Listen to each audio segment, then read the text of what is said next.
Welcome to A New Lens with CommonGood Capital, where we talk with investors, RIAs, fund managers, and philanthropists about their experience within different impact investing themes, as well as explore the power of stewardship and capital. I'm your host, Jeff Shafer. I'm CEO of CommonGood Capital. I'm here with Paulina Stannard. Paulina is a CFA chartered holder and is the head of impact for CI Private Wealth. CI Private Wealth is a nationwide investment advisor with roughly $140 billion of assets under management. Prior to that, she was with Align Impact and Northern Trust. Thank you very much for joining us today, Paulina. Awesome. Thanks for having me. Just for transparency, I think we've known each other for, I'm just going to say, a year. I know you are going to enjoy hearing her story. Give us a little background on yourself, where you grew up, where you went to school, and just a high level of your career.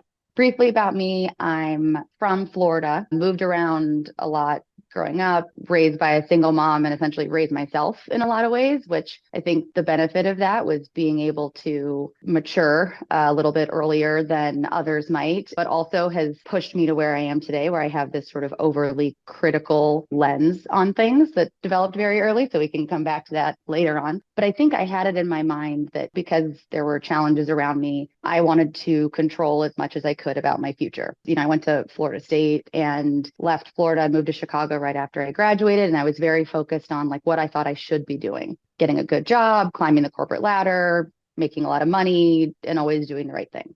And so I was sort of obsessed with doing what I thought I should be. And pretty quickly started to realize this sort of dichotomy in these two conflicting schools of thought that I was surrounded by, both of which are still driving forces in most decisions we all make on a daily basis. The first is, I believe wholeheartedly in capitalism and the American dream, and theoretically everyone is provided equal opportunity, theoretically, and that it's up to each individual to take advantage of those opportunities, work hard, and earn the life you want to have. I was an example of this. Nothing was handed to me, and I'm pretty proud of where I've ended up.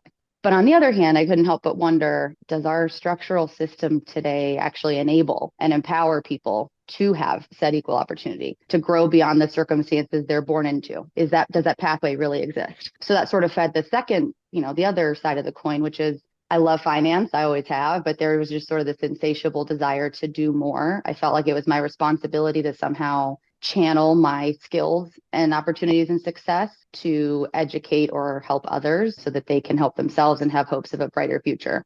I've been sort of in this Jekyll and Hyde situation for quite some time. I always felt like those two things could never coexist. Success and feeling good about what I was doing. Mm-hmm. And right around the same time, I was at Northern Trust in the OCIO, basically the asset allocation business, working with family offices. I had a client who was born a billionaire, and she chose to dedicate her life, and not just her wealth, even though it was 100% of her wealth, but all of her free time, all of her energy to making a positive impact on the world. And not only by giving it away to those in need, but also with her investments. From working with this woman who, I'm sure we'll talk more about, and she totally changed my life, it showed me that, hey, with every dollar, you can get both things accomplished. With every minute of my day at work, I was accomplishing both. I was making her more money, and I actually felt really good about it. And it was the first time I'd ever cried in a client meeting. So that was very interesting development in my early 20s. It was just such a game changer. It turned everything I had been trained through CFA and, other avenues on its head. This fire sort of came alive inside of me. I didn't really know what had been missing, but once I felt it, I couldn't ignore it. Personally, since then, have been able to combine those two sides of me, the sort of analytical finance person and this sort of empathetic, altruistic individual. They no longer needed to be separate.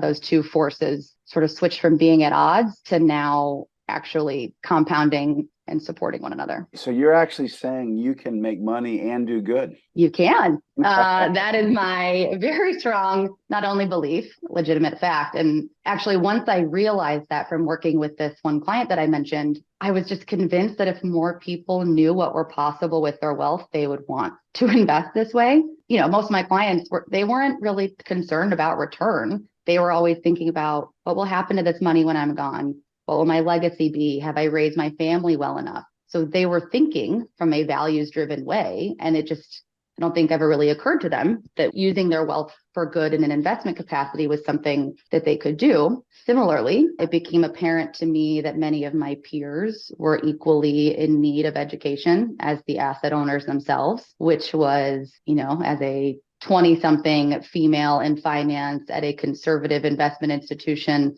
there was a whole lot to unpack there. And anyone who knows me knows I'm a bit bossy and I don't take no for an answer. And so I saw that as an opportunity to not just accept the norms within our industry, but to take it upon myself to push doors open and educate my peers. They just believed that investing that way must have meant abandoning the profit-driven principles that we had built our careers on. And I saw firsthand that wasn't the case. I essentially set off on an education crusade after Northern and at several organizations since. And my objective since then has been to help families and individuals and the investment community just reimagine what's possible with money. And the way that I personally was able to find both types of satisfaction in life, individuals can too. And I hope to be able to help them see that they can make money while doing it. So I think it's interesting that the way you started this out, when you start talking about impact, was prefacing it that you believe in capitalism and you believe in personal responsibility. Because, well, one, I 100% agree with that. But I think we can be in this tug of war in the world that we're in, where people either fall on this, it's all personal responsibility, or it's all the systems issue. And what I heard you today, and I don't want to put words in your mouth, it's really both. And you need both of those working in concert versus just one or the other. Is that fair to say, what you are articulating? It's almost like anything in the world, right? If you have a car and your car works and you work on it at home, you can have the fastest, best car. But if there are not stoplights and police officers and social, cultural, and safety norms, having the fastest car is not going to get you anywhere but killed, probably, right? I mean, you have to have a lot of these moving pieces in concert in order for everything to work. And so I think the concept of using one type of capital to solve problems it doesn't work, and it's quite limiting. And so if you can figure out a way to build a bridge between all of the various parties involved and construct something that allows everyone to contribute, work in concert, like that's the only way you actually get anything done. My background, I was a psych major. One of my majors was psychology. So I actually came at it more from a personal responsibility side, just because that's, in psychology, you're focused on yourself. I've actually been pushed a little more on the system side and having a greater appreciation for that. However, if I had to choose, I'm still going to put a little more weight on the individual responsibility side, because no matter what system you create, it's never going to be perfect, and you still got to be able to learn to adapt. So, but we don't need to go down that path anymore. I do want to ask you one other question before we move on from there, because this is a discussion I was having earlier today, in fact, with somebody else. And when you talked about this $1 billion client who was, all her energies were going this way. So, in my vernacular, I talk about my time, my talent, and my treasures, trying to align with things that I care about and to make a difference. I'm going to generalize. I feel like most of the world probably agrees with generosity and charity, but that's one bucket. How does this lady, for example, that you work with, or yourself or others, how do you get them to see that they have two forms of capital? I mean, they got more than that, but you've got this charitable capital, and you got your investment capital, and this investment capital can be just as catalytic and just important as the nonprofit charity side, let alone then somebody's own efforts. How do you think that lady made that transition, and how have you seen clients make that transition? Well, I think this client, and actually a lot of clients that I've worked with in the past, probably started, if they've had significant wealth for many decades, right? Like the old school mentality was you make a lot of money to then give a lot of money away. Yep. Now, to the 25-year-olds getting their MBAs in impact, that concept probably seems so archaic. But up until recently, I mean, even the Gates Foundation operated that way. Investments over here, philanthropy over here, and a very thick wall between.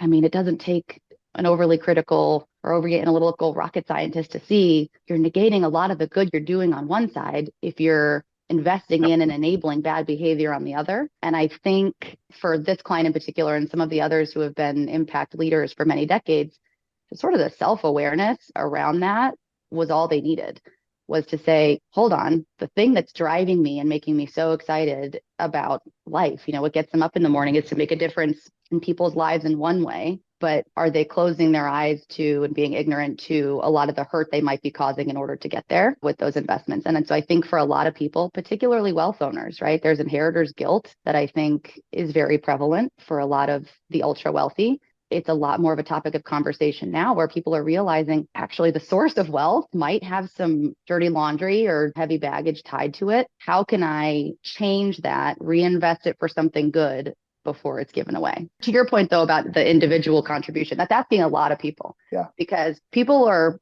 more than happy to give their money away, but to look in the mirror and have a frank conversation with themselves or their family about whether their actions are actually in line with their values is a much, much harder series of conversations to have. And I think that's where the early movers who might have been criticized for being a little like someone yesterday, 2 days ago called me woo-woo, for being a little bit too, woo-woo. So whatever you want to call it, too woke, too emotional, too, pick your descriptor. I think that might have been how those conversations or self-awareness journeys began. But I think for others, once we see Bill Gates and some of the others, some of the most successful investors and philanthropists in the world recognize the oxymoron that exists between the investment side and the philanthropic side, I think it's started to really enable a frank conversation about, are we really living our values then? Or should we try to have these two sides of us be more consistent? Oftentimes, and this is not universal, but oftentimes philanthropy, charity, and I'm going to just say for more normal folks, is really about a discipline. Whatever the number is, they're going to give $500, they're going to give 2%, 10% away, which is a great discipline. I actually think it's harder on the impact side because you're looking at your own very capital that you're not going to give away. That is what's for your lifestyle, that is for your retirement. And you're actually being open-handed and saying, no, I actually want to align that with my values and risk it for others. Because we forget, every investment, we're risking it. But I think that takes real faith to actually put your own comfort and security on the line across more of your assets than just that 5 or 10% or whatever it is. Now, that's not to say that you need charity, and God bless those who do. As somebody who's moved more of my assets to impact, it makes you really, do I really believe in this? If I'm going to take my assets for my family, for my retirement and do this, I will actually tell you by doing it, I've actually experienced joy and freedom by investing this way. One other comment I want to make is, and if you have any thoughts on this, I listen and you have $1 billion client. Man, I'd love to have $1 billion client. Or I'd love to have $1 billion myself in that regard. But what you realize when me too. Yeah. What I heard when you said that story, obviously, is what I heard what you said, but it made me go, that lady who's got $1 billion, that $1 billion doesn't bring her happiness. And so she's even trying to find ways to bring joy and meaning and happiness. And so I think it's a great reminder, and we all know this intellectually, but it's a great reminder that those of us who don't have that, just because you get there doesn't mean all of a sudden you're happy and content. In fact, that person is trying to give back. This idea of giving to others, service, it's just so powerful. It's where real meaning often comes in. You're spot on. I think it absolutely does. And for her in particular, she actually signed the giving pledge and decided to give 100% of her wealth away. So that is the perfect example of money doesn't buy happiness. Like the single greatest joy in her life was working toward getting rid of it all. Not because she, didn't enjoy it while she had it, but she recognized she didn't need it. You got to work really hard to spend $1.5 billion in a lifetime. And so what brought her joy was finding all of the ways to give it away and seeing how much of an impact she could have, whether it was the $10 million check to one organization or the $50,000 to another, depending on the circumstance, could be life-changing. So that was her source of happiness. And I think something else to keep in mind is something I hear a lot, I'm sure you do too, is, well, I can't really get involved in impact investing or ESG or values-aligned investing or whatever it is, because I don't have the money to do that. I can't give much away. I can't take on that much risk because it's my livelihood. Obviously, it's a totally separate conversation to unpack that because you and I have experienced the fact of the matter is you don't give up return. But either way, you don't even have to have an investable asset base to do this. I think it's important, as you mentioned earlier, time, talent, treasure. Different parts of our lives are rich in different types of capital. You might be in one part of your life where you don't have a ton of financial capital, but you have more time or more skills to offer. That doesn't mean that you shouldn't be living your values. You can just think about using a different type of capital to support them. So if you don't have money to give to an organization, you can volunteer in an area that you are particularly skilled in. I haven't in a while, but for 6 years or so, I did financial literacy training and, tax preparation for some of the low income communities in Chicago. I didn't have any money to give when I was 23 years old, but I know my way around financial statements. And so there are tons of ways beyond just investment capital or philanthropic capital that people can engage in order to live their values in a holistic way. At a fairly young age, you've got obviously some great life experience working on the impact side, not only with large clients like this, but then also influencing and educating advisors. You were just recently on a video from a trade organization talking about ESG. And so you've got a voice out there, and yet you're still young. So how would you best describe where you're at in the context of your overall journey? I've been fortunate enough to have actually spent the majority of my career in this space now, which I think is pretty uncommon. Not that I was the first person in impact, but impact investing wasn't even really a term until 10, 15 years ago. So because of that, I've gone through the full up and down. At the beginning, when I was on my crusade, I had this idea, this vision of what I thought I was striving for and where I thought we could get to. And I wasn't going to take no for an answer until we got there, which I'm sure for anyone who knows me well is not surprised at all. And while I still have that sort of grand moral, set of morals I would love everyone to adhere to or whatever, that is just not reality. And so I'm sort of in I'd call it recovering perfectionist mode of recognizing, yes, do I have a vision of where I'd love for us to be now or in 20 years? Absolutely. Changing broad systems and the way that 7 billion people behave and move capital is no small feat. So I'm recognizing that actually perfection is the enemy of progress. Yep. And while it might not be sexy or as satisfying in the moment, certainly, sometimes focusing on really small change at a big scale is equally important, if not more impactful. There are days where I do at times feel more disconnected from the impact I've had in other roles or other stages of my career where I was personally looking someone in the eye and handing them a check or making their lives at least in some way better in that moment. But recognizing that if I put energy into educating and empowering others, they can then do that 10, 15, 20 fold. So all of that is to say, I feel like I'm kind of in phase two. In phase two of my impact career in particular, because I've sat on all sides of the table now. And I'm currently trying to think about, going back to the bridge comment earlier, how can I build a bridge between all of these different communities and experiences that I've had? And how can we all work together to improve things, even if just a tiny bit? Well, I'm not going to go into a ton of detail because of securities laws, but I something just hit me based on some things you had said earlier to me.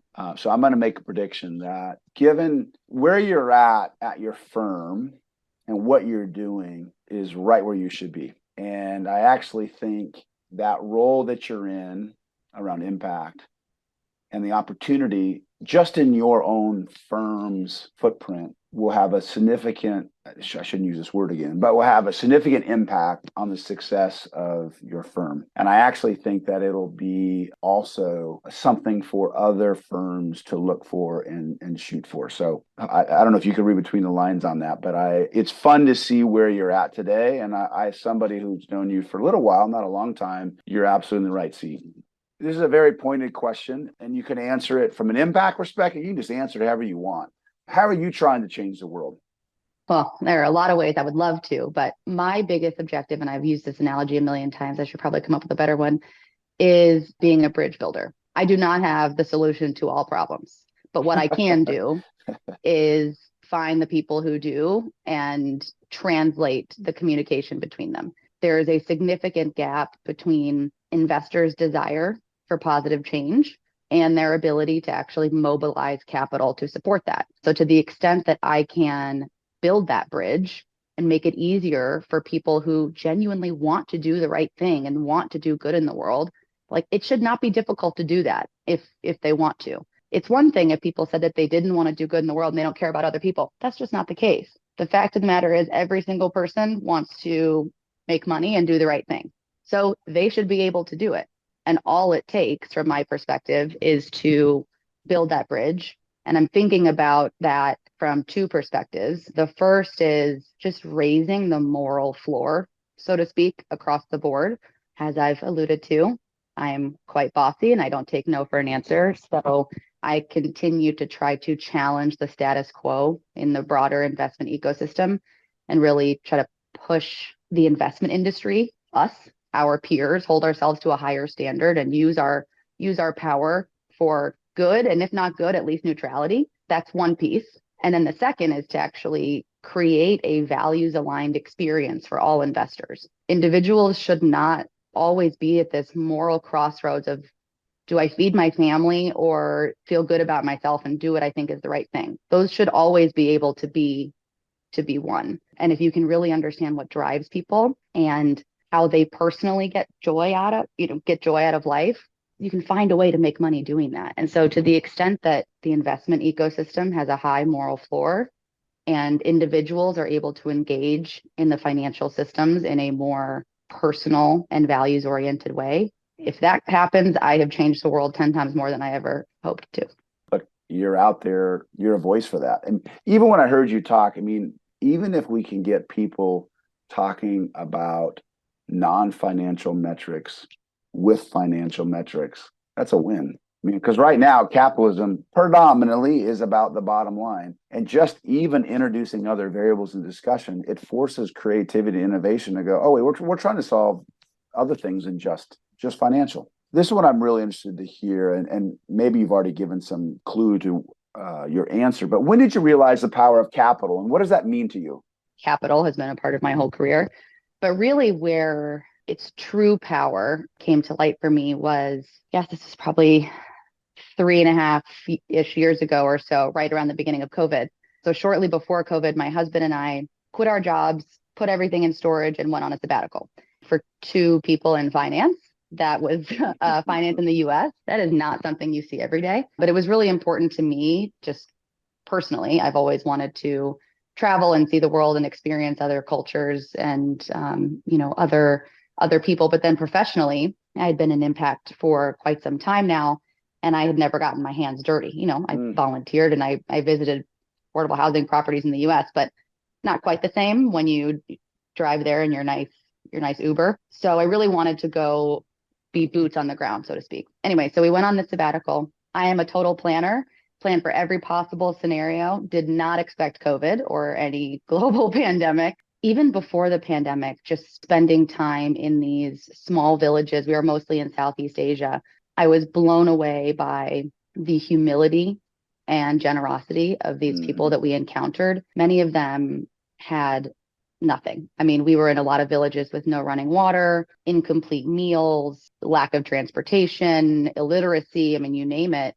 And yet they were happy and opened their doors to us, shared their meals with us and their stories. And so that in and of itself, while not capital related, was just mind blowing. And then we happened to be in this area when COVID hit. And I'm sure you had a similar experience. Like, it took us all a while in the Western world to really understand the gravity of COVID from a health perspective, economic, you name it. But these other folks were hit with it immediately and a million times harder, whether that was from a health perspective or financial perspective. And that was really, I think, what was so shocking to me and upsetting to me is we all typically have a little bit of reserve to fall back on if we lose our jobs or we have a home to stay in if there's a lockdown. And in a lot of these places, they might not have even had a safe home to be in to begin with. In these communities, their entire way of life, ability to feed their families was solely dependent on tourism or something that was now all of a sudden gone completely. Again, even before COVID, we saw that every dollar really does have an impact. We would choose to stay in a small family-run bed and breakfast over a big hotel. And I think those kinds of experiences we have regularly now as a society more. But that was amplified so significantly during COVID, where every single dollar, we stayed traveling for a couple months during COVID, and every single decision and every dollar that we spent, whether it was at the grocery store or roadside stand, that dollar immediately went to go feed their families. And recognizing the gravity of that is actually kind of scary at times, to recognize that you have the ability with every decision and with every dollar to positively or negatively influence someone's life or outcome. It can be a lot, but I think it also presented a really big opportunity, because I think it's so easy for us in the Western world to sort of think, again, I don't have enough money for it to matter, or I'm just one person, I can't do much. And being in these villages where, certain people live on $3 a day, most people have $3 a day to potentially change someone's life. The big takeaway for me was every dollar has an impact, positive or negative. So, a lot of people say like, oh, well, this isn't an impact investment. Well, yeah, it is. Every investment is an impact investment. It could be a negative impact investment, but every dollar matters. That is the power of capital. Pre-COVID, if you and I would go to a group of advisors or even non-advisors and said, hey, you could invest in a company in America that's producing more jobs, or you can go to India or Southeast China or whatever you want to say. The notion was outside the US to have a job is more impactful than inside. And I think COVID actually woke us all up that having jobs is a gift, whether you're in Africa or whether you're in the US. And so I think one thing that I saw it do was open up even in America to go, oh, yeah. I mean, even to have a great company that cares about its people, that pays well, it's like, that's an impact. And that's not what I would have heard 5 years ago. It'd be like, that's not really impact. 100%. It was wild because, we came back to the same neighborhood in Chicago that we lived in before we left for travel. And we only ended up being gone for about 8.5, 9 months, again, because of COVID. We eventually had to come back because we were on lockdown, not able to experience other people and other cultures. So, that kind of defeated the purpose. Right. I mean, we live in probably the most developed, what I would consider the most insulated neighborhood in Chicago, you would think, from COVID. And I remember so distinctly being in the Uber coming back from the airport, and we drove past our favorite little restaurant, our favorite corner boutique, the cheesemonger that we loved for 5-6 years, and they were closed. And of course, we had seen a lot of this, on the news, and we had spoken to friends. It actually just gave me goosebumps.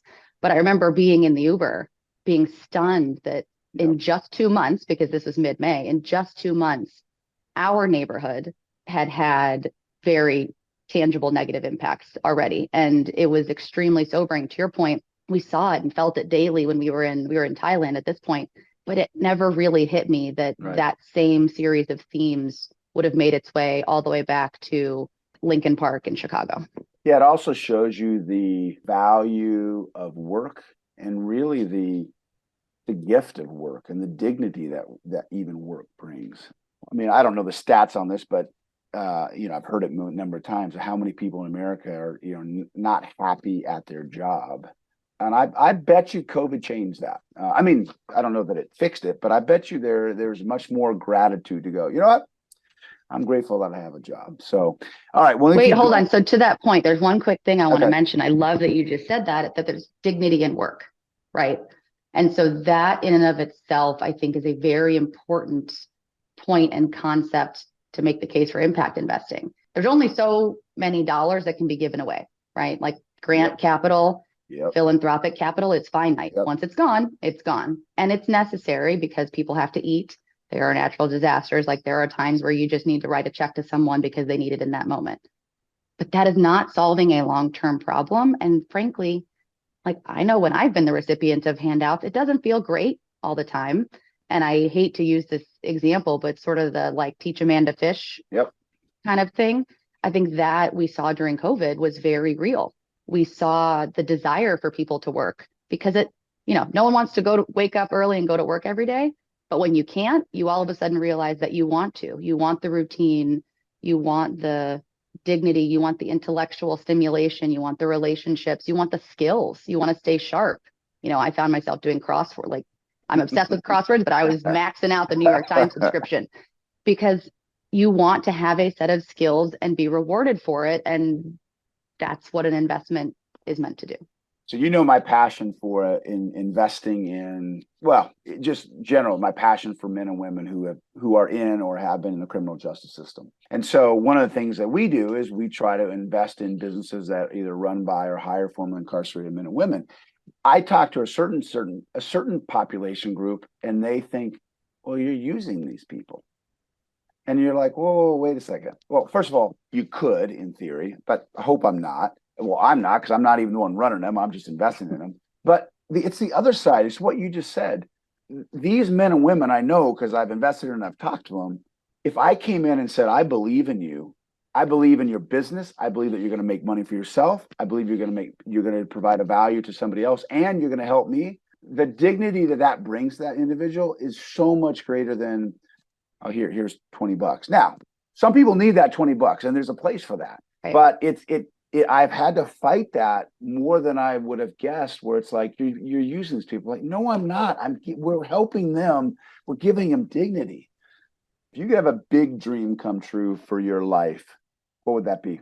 Well, I would really like for Florida State to win another national championship, but that's implied. Okay. So beyond that, I think in general, I would like to leave the world a better place than when I entered. We're not necessarily there yet, because I think the last 30 something years, we've had a lot of ups and downs. And so frankly, I don't know if we're better off than we were, but I think we're headed in the right direction. And so specifically, I think the way I think about like measuring success, like what would a dream come true look like other than sitting on the beach with a pina colada at 40, would be to work myself out of a job pretty quickly. Like, I do not want impact investing to be a term ever again at some point. You know, I used to say 20 years, I'm really shooting for 10 at this point. It should just be how we think and how we operate. I will have done my job, and the world will have become a quote unquote better place if we are being the general population are being very intentional about the decisions we make, whether that's where we park our cash, to the kinds of businesses that we frequent, to the relationships that we have. You know, to the extent that intentionality becomes inherent, and then impact investing is not a job, and you and I retire early, that's about as good as it gets. I love it. I love it. When I hear you say that in its simplistic form, and it's just very simplistic, I hear, well, intentionality is definitely the key word, but I also heard bringing your heart and head to the table in the investing space. It cannot just all be, and by the way, it can't all just be head, and it isn't all just head. It's just that people are afraid to fully admit that their heart is in it until or your values are in it. But it's in it whether you know it or not. So you might as well just acknowledge it. So that piece I think is really important, because, and this isn't a criticism of conscious capitalism in the term or the movement, but just the concept of being conscious of something to me means recognizing it's there, acknowledging it, knowing it. And my hope is that we take that one step farther. So we not only are conscious of those who are impacted by our decisions, but we then use that consciousness to be intentional about the decisions that we make. And so what that might mean is your behavior might not change at all. You might become aware of something, be conscious about it, and still make the same decision or the same investment. That's okay with me, as long as it was intentional. But I think the world that we've been living in, you know, the non-billionaires who don't have a family office investment team, no one knows what their 401k is invested in. Right. No one's ever thought to ask. Right. And so it's little things like that, just asking and just learning, even if you say, oh, actually, I'm okay with whatever I own, that is a step in the right direction. But it's being conscious and aware, and then using that to inform intentional decisions. And I like to believe that if those are the only requirements, it will guaranteed lead us to a place where we are making more thoughtful decisions. Well, if you think about it, and I don't want to be harsh on the industry that we're in, because I think the financial service industry has done wonderful things, but the way that planning and all that stuff is done, yeah, they bring in values and that kind of stuff, but more about, you know, your legacy and how you're going to use your capital in. We've really skipped over how that capital is being used between now and your end goal. And so even the products and things and wrappers that have been created, yeah, what do I own? An index, S&P 500. Well, most people don't even know what's in the S&P 500. Now you can go look at it. Whereas if you went out and I invested in 15 affordable housing, like what that is. So my belief is, and there's real financial reasons why I say this, or investment trends why I say this, but I also think there's psychological. I think we're going to see a resurgence in knowing what you're investing in versus just even indexing, as an example, for multiple reasons. It's not just one simple thing. But I will say, I mean, it is a privilege when you think about it, that an investor today, for as little as you pick the number, $5, $10, $15, $20, can actually have some of their capital working for them by investing in X, Y, and Z company. That's pretty cool. I mean, we take it for granted, but I mean, how many countries, how many civilizations, would have loved to have the ability to do that, and yet we take it for granted. I mean, it's if you sit and think about it, it's mind-boggling that you and I, with $10,000, all the things that we could be a part of and participate in some form or fashion is pretty cool. It's not even just investments. Obviously, investments are a huge piece of it, and Sure. That's what we do for a living. But let's say, going back to that $10,000 example, maybe you invest most of it, but you have to buy food and clothes, Yeah, right, with some of the other. Even being intentional about how you spend that capital, the kinds of sure. stores that you go to, the organizations you engage with, where you go on vacation, how you spend your time. I mean, just the concept of being intentional and choosing the small local B&B or boutique over the Amazon or the Marriott. You might still make the same decision, and that's okay, but being thoughtful about the way you're spending your various forms of capital instead of the easy thing or the default thing. I think, like I said, I truly believe that everyone wants to make money, but everyone wants to do the right thing. I think for most humans, it's programmed into us. And so if we can make it easy to understand the decisions you're making and make it easy for you to do the right thing if you want to, I believe that people will. Well, I very much appreciate your insights and your time. I know that you have thought through a lot of these issues. One of the reasons why I love chatting with you. I know you ponder this stuff, and probably to your perfectionist point of view ad nauseum, but I know you care. So I thank you for coming on and sharing with us. I am very appreciative of our relationship in general. I've really enjoyed being able to have these kinds of conversations with you on a very regular basis. And so if anyone has made it to this point in the podcast, now you get a tiny insight into how Jeff and I spend our time. But I really appreciate the role also that you're playing in the ecosystem by trying to spread awareness and have different kinds of conversations. Not every person in our industry has the same point of view or the same Right.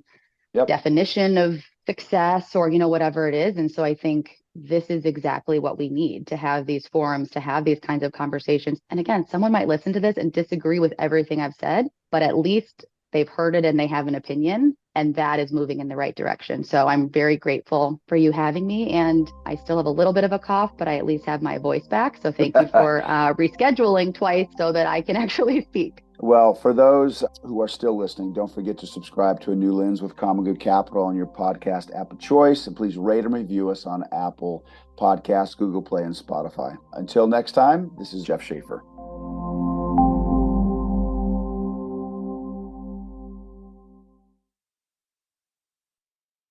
This podcast is a production of CommonGood Capital. It does not constitute an offer or a solicitation of an offer. Such offer would only be made through a private placement memorandum. Prospective investors in private placement securities should be aware that making an investment is speculative and involves a high degree of risk, including the risk of losing all or a portion of an investment. Investments of this nature are illiquid and subject to substantial restrictions upon transferability.